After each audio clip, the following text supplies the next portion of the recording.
Olá, eu sou Viviane Cesarino e este é o Vossa Excelência à Memória.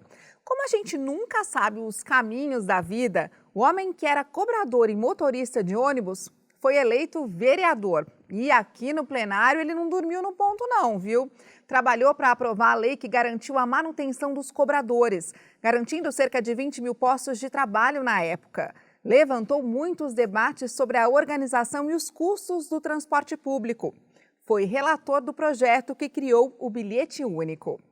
Alcides Amazonas, vereador de 2001 a 2004, foi também deputado estadual, subprefeito da Sé e coordenador geral e chefe de fiscalização do escritório da ANP, a Agência Nacional do Petróleo, em São Paulo. Que honra receber o senhor aqui no plenário. Muito obrigada de volta, né? Seja bem-vindo aqui de volta. A honra é minha. Quando eu olho para esse plenário aqui, me traz boas recordações. Então, Viviane, parabéns pelo programa que procura resgatar a memória de tudo que aconteceu aqui, entrevistando os vereadores e vereadoras que passaram por aqui. Certamente a gente tem muita coisa para contar. Vamos contar tudo. Dá saudade de voltar? Olha, sem dúvida, né? Porque primeiro que o parlamento, de forma geral, isso aqui é uma casa que foi concebida para a elite da nossa cidade. Não foi para os trabalhadores, para donas de casas, aposentados, negros. Essas pessoas sempre vieram para cá para trabalhar, para ficar atrás das câmeras, para servir cafezinho.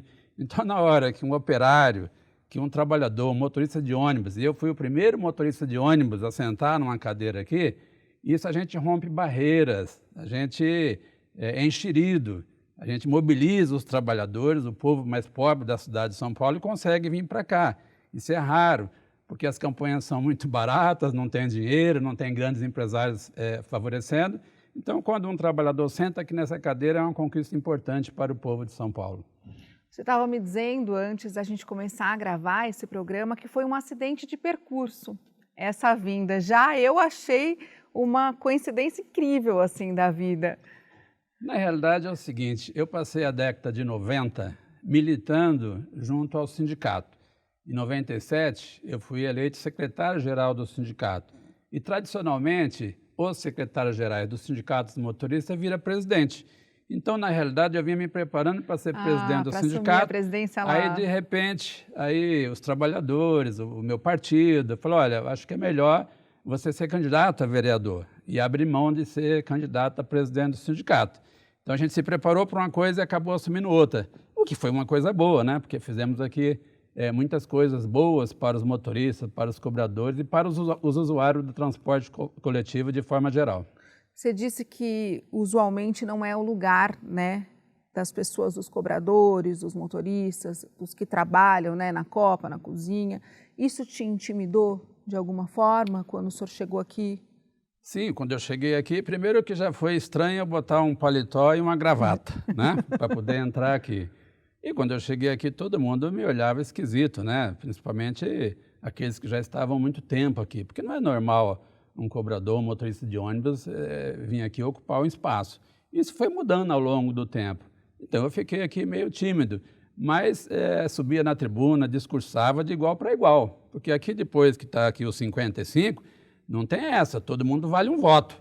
Pode ter, uns têm mais votos, outros têm mais votos, mas depois que senta aqui, olha um para o outro, respeitando. Tem as divergências aqui, a gente fazia aqui sessões que às vezes ia até de madrugada, 5, 6 horas da manhã, sessões muito duras, discutindo projetos importantes para a cidade de São Paulo, agora sempre com muito respeito, porque é possível discordar, é possível debater as divergências sem ser desrespeitoso com ninguém. Então, debates muito duros, mas muito respeitosos aqui, e eu sempre fui respeitado, não é o fato de eu ter sido motorista que as pessoas me menosprezavam. Não, a gente fazia debate de igual para igual. Certamente eu trouxe aqui para dentro dessa casa as minhas experiências e aprendi bastante com aqueles que já estavam aqui, muitos já nos deixaram. Enfim, isso aqui traz muita saudade, já faz mais de 20 anos que eu estive aqui, né? O Alcides Amazonas, gente, era do PCdoB, que aí a gente quer saber como é que funcionava com a prefeita Marta Suplicy. Era a base do governo dela? Sim, nós tínhamos aqui uma bancada de 3 vereadores, né? Era eu, o Cláudio Fonseca e a Ana Martins. eu fui, por um período longo, eu fui líder da bancada e também fui vice-líder do governo Marta Suplicy. O Zé Mentor era o líder do governo, eu era vice-líder. Então a gente tinha a responsabilidade aqui de articular, discutir com os demais pares aqui a aprovação de projetos importantes, né? Como o bilhete único, a criação dos CELs, Centros Educacionais Unificados, os corredores de ônibus. Plano diretor. Plano diretor. Então aqui o debate era pesado, mas sempre saía boas coisas daqui. O senhor chegou já colocando como foco essa questão do transporte público, que o senhor conhecia muito bem, conhece muito bem, né? Principalmente porque na época se discutia muito a implantação das catracas eletrônicas e isso preocupava a categoria que o senhor representava, né? Olha, sem dúvida, né? Até hoje, esse debate sobre a questão dos cobradores de ônibus, porque os empresários, lamentavelmente, só pensam cada vez mais aumentar o lucro. E eles sempre querem demitir os cobradores. E eu queria dizer aqui, aproveitar aqui esse programa, que tem uma grande audiência, e dizer que os cobradores de ônibus, ele não é um mero passador de troco, ele é um agente social fundamental, ele é um agente de bordo, ele tem múltiplas funções, ele dá orientação para um turista que está perdido, ele auxilia um passageiro que tem mobilidade reduzida, ele auxilia o motorista em manobras difíceis que ele tem que fazer ao longo do dia, ou seja, ele ajuda a preservar o patrimônio da empresa, portanto, ele é fundamental. Até hoje, o sindicato que está com a nova direção, né, o Cristiano Porongaba, que é o Crisinho, acaba de ser eleito presidente do sindicato e uma das bandeiras dele é continuar lutando para preservar o emprego dos cobradores. Aliás, parabéns pelo Crisinho, eu desejo que ele possa ter assim, uma ótima gestão e continuar lutando e garantindo o emprego dos cobradores de ônibus. Portanto, na hora que a gente aprova a lei que garante os trabalhadores, não é só pensando no cobrador, é pensando nos usuários, nos passageiros, no próprio motorista, que precisa ter um parceiro para ajudar ele ali no dia a dia. E quando eu fiz essa lei, 95% das passagens era paga com dinheiro. Então ele chamava cobrador. Hoje você pode mudar a nomenclatura, você pode chamar ele de um agente de bordo, porque já não tem mais dinheiro circulando dentro do ônibus. Para ele dar o troco. Agora, ali. nem por isso eu vou demiti-lo, porque ele tem um conjunto de outras atribuições que é essencial para garantir a qualidade do transporte coletivo na cidade de São Paulo. Portanto, o cobrador fica, sempre. Como é que foi conversar aqui com os pares, com os colegas, para a aprovação dessa lei que garantiu a manutenção dos cobradores? Foi uma lei de 2001, né? Logo que o senhor chegou, então. Exatamente. Foi assim, o meu primeiro projeto que eu apresentei. E, obviamente, como os empresários de ônibus também têm aqui os seus interlocutores, tinham aqui os seus representantes, eles criaram dificuldade, articularam. Eu recebi pressão para não aprovar essa lei, mas eu consegui convencer aqui os pares. No começo eu tinha resistência, mas na hora que a gente começou a explicar a importância dos cobradores, porque uma boa parte aqui, quase que todos os vereadores na época, nem usavam ônibus, tinham seus carros próprios. Aliás, eu estranhei bastante quando eu cheguei aqui, já tinha um Opala à minha disposição para levar para todos os lugares. Então, eu que andava de ônibus o tempo todo, consegui explicar melhor para os pares a importância dos cobradores. Eles se convenceram e a gente conseguiu aprovar. E quando nós aprovamos a lei dos cobradores, teve uma pressão grande para vetar o projeto. Mas a Marta Suplicy, que era prefeita na época, sensível à questão dos cobradores, ela sancionou e a gente garantiu a lei que está funcionando. Na realidade, a lei já sofreu uma mudança um pouco atrás. Mas o debate é atual. Os vereadores que vieram depois de mim aqui acabaram derrubando a lei. Mas isso hoje tem uma luta permanente da própria categoria. Não, já ouvi muitas vezes discutindo esse emprego dos cobradores aqui.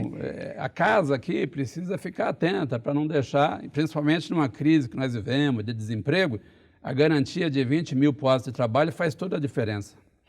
Agora, deputado, não era só essa questão do emprego que preocupava o setor do transporte público aqui, né? O trabalho do senhor tinha falta de segurança, na época também, tinha assassinatos de funcionários ali, tinha violência. Como lidar com tudo isso? Olha, felizmente a categoria dos condutores de São Paulo sempre foi uma categoria muito mobilizada e sempre participativa do sindicato. Então travava todas as batalhas. De fato, sempre teve muitos assassinatos, muitos roubos, circulava muito dinheiro dentro do ônibus. Teve um período que foi obrigado até a colocar cofre dentro do ônibus para colocar o dinheiro. Hoje isso já não precisa, porque majoritariamente a tarifa é paga com cartão. Então, esses temas de segurança também sempre foi fundamental. Aliás, eu fui o relator do projeto que criou a Secretaria Municipal de Segurança Urbana para valorizar aqui os trabalhadores, GCMs da Guarda Civil, que também foram sempre muitos parceiros da gente, nos ajudou nas nossas campanhas, e a minha retribuição foi ser o relator desse projeto que instituiu a Secretaria Municipal de Segurança Urbana, tendo política própria, tendo verba própria, status de secretaria, isso também foi muito importante. Portanto, essa questão do tema transporte dominou o meu mandato o tempo todo.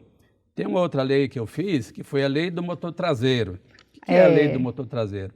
Um motorista de ônibus que dirige um ônibus durante 25, 30 anos com motor dianteiro dentro do ônibus, que causa uma quentura enorme, um barulho ensurdecedor, o motorista, ele ao longo do seu período até a aposentadoria, ele perde cerca de 15%, 20% da audição, ele adquire um monte de doenças em função da quentura e do barulho do motor, que também atrapalha os usuários. Por isso eu fiz uma lei, e os colegas aqui foram sensíveis e votaram e aprovaram essa lei, que foi sancionada, uma lei que obriga toda a frota de ônibus de São Paulo, obriga todos os empresários a substituir os ônibus de motor dianteiro por motor traseiro, trazendo mais silêncio dentro do ônibus. Hoje já é possível você ter ar-condicionado, som ambiente, televisão dentro do ônibus. No passado era impossível, porque você tinha um barulho do motor. É uma lei, então, que protegeu os motoristas, os cobradores, mas também ajudou a qualidade do transporte público de forma geral, e os usuários foram beneficiados também com a lei do motor traseiro. Vamos falar um pouquinho mais sobre esse novo modelo de transporte público. O senhor falava muito disso aqui no próximo bloco? Pode ser. Então, daqui a pouquinho a gente volta com Vossa Excelência Memória. Não sai daí. Até já.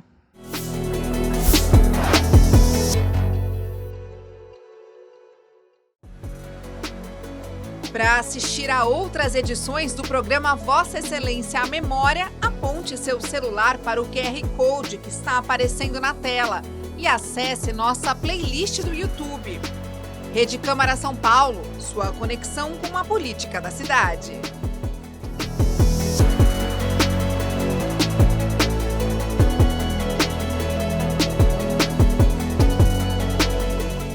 O Vossa Excelência Memória está de volta e a gente continua a nossa entrevista com Alcides Amazonas, que foi vereador de 2001 a 2004, também foi deputado estadual e, gente, foi cobrador e motorista de ônibus antes de ser eleito vereador. Uma história incrível que ele está contando aqui para a gente hoje. Quando o senhor me fala nessa entrevista, alguns termos, parece que eu estou vendo um debate de hoje, não de 20 anos atrás, porque subsídio, transparência nos dados do transporte, um novo modelo de transporte público, são temas muito atuais aqui na Câmara ainda. E o senhor defendia esse novo modelo, e o senhor falava muito aqui, eu vi várias vezes o senhor pesquisando aqui, falando aqui nessa tribuna, temos que abrir esse assunto para o debate público. Por que o senhor insistia tanto nisso? Olha, primeiro que o transporte público é um serviço social essencial para a população. Aliás, eu fui funcionário de uma empresa aqui em São Paulo chamada CMTC, Companhia Municipal de Transporte Coletivo.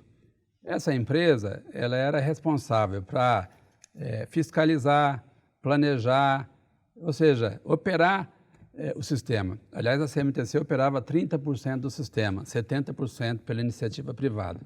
Mas em 1994 acabaram com essa empresa e a partir daí então o sistema começou a piorar. E um serviço público de transporte, por ser essencial para a população, ele precisa ter subsídio. Agora, o subsídio não é para colocar no bolso dos tubarões da catraca, conhecido como sempre. É para subsidiar a qualidade do sistema, melhorar a frota, ter ônibus mais moderno. E fiscalização, o senhor insistia também. Exatamente, ônibus que não polui o meio ambiente. É necessário que o poder público tenha poder de fiscalizar cada vez mais. Então, eu nunca fui contra o subsídio, mas subsídio para quê? Para onde? Subsidiar o quê? Só que ao longo de muito tempo, sempre o houve uma caixa preta que nunca se abriu. E eu cansei de subir aqui na tribuna da Câmara Municipal dizendo o seguinte para o poder público, para os empresários, que era necessário dizer para a população onde é que vai esse subsídio. Esse dinheiro todo vai para onde? Porque se for só para subsidiar os lucros dos empresários, e eu não sou contra lucro não, nós vivemos num sistema capitalista, quem investe precisa ter lucro, mas não precisa ser exorbitante. Então, lamentavelmente, esse debate ainda continua até hoje, esse assunto não foi resolvido, continua uma caixa preta o sistema, e o sistema precisa ser cada vez mais eficiente. Discute-se hoje muito essa questão da tarifa zero, né? É importante a gente verificar isso, nós já temos algumas experiências no país de tarifa zero, mas são cidades pequenas, São Paulo é uma cidade muito complexa. Usar esse tema de tarifa zero, como o prefeito está usando agora, só porque tem uma eleição está se aproximando, é bom a gente se acautelar.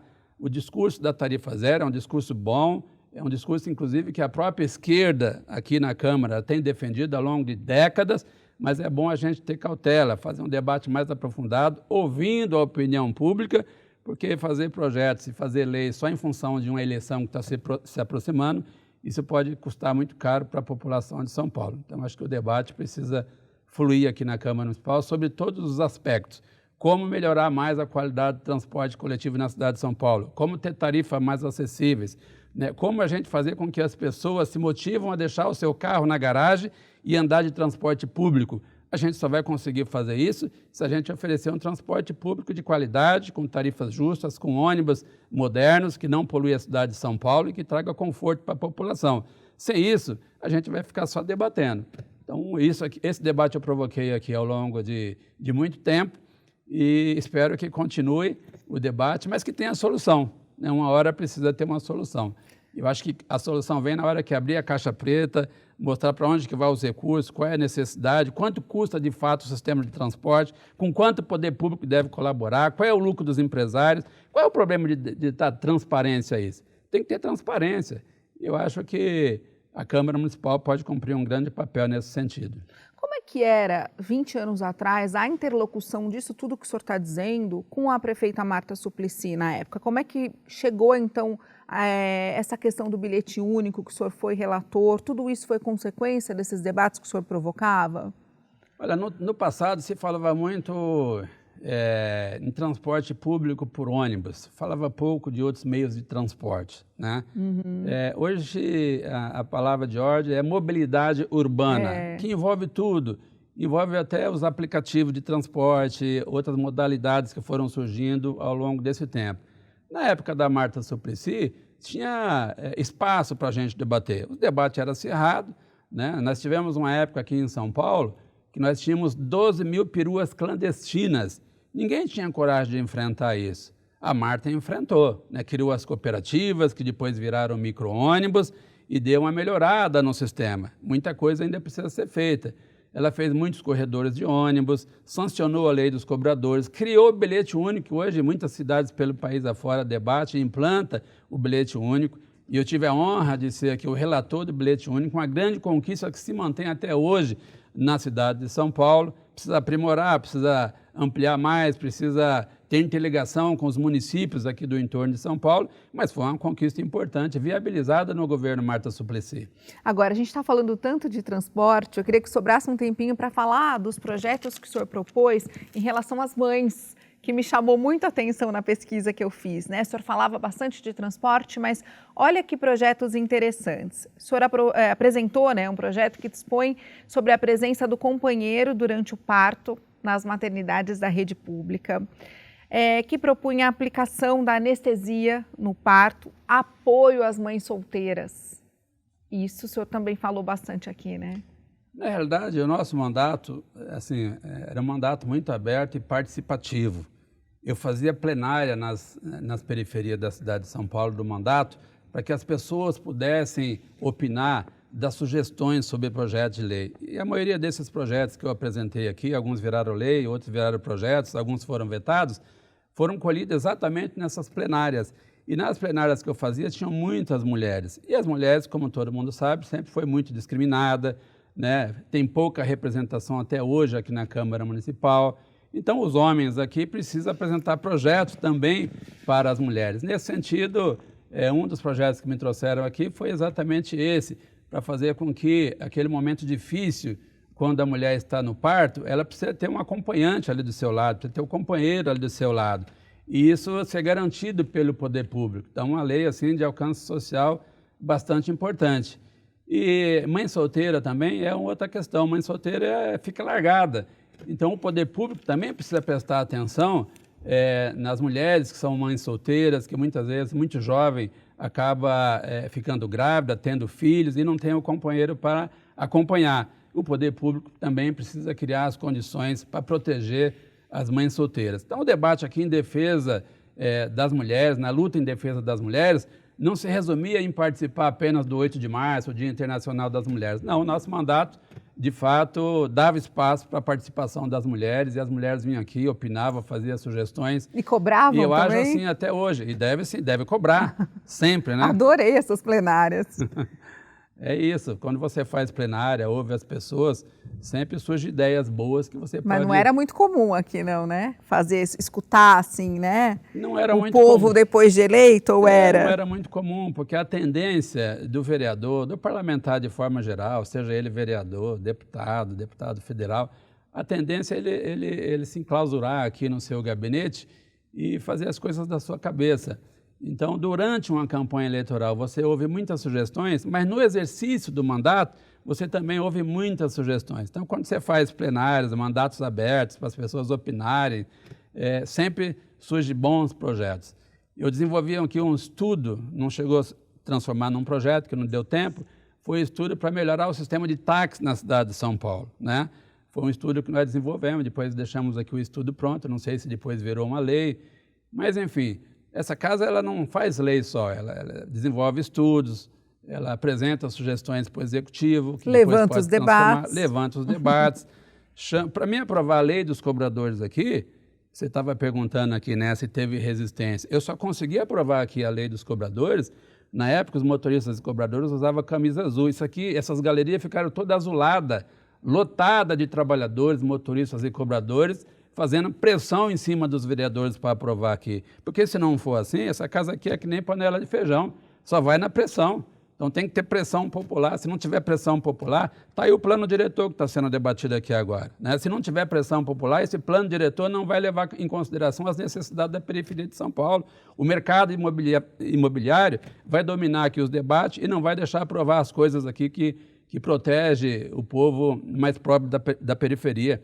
Nós precisamos botar emprego na periferia, porque já tem bastante emprego aqui no centro, e criar casas populares com esses prédios abandonados aqui no centro. Esse debate também dominou ali o meu período que eu estive aqui na Câmara, para tentar transformar a cidade de São Paulo, para a gente evitar que muitos deslocamentos sejam feitos na cidade de São Paulo.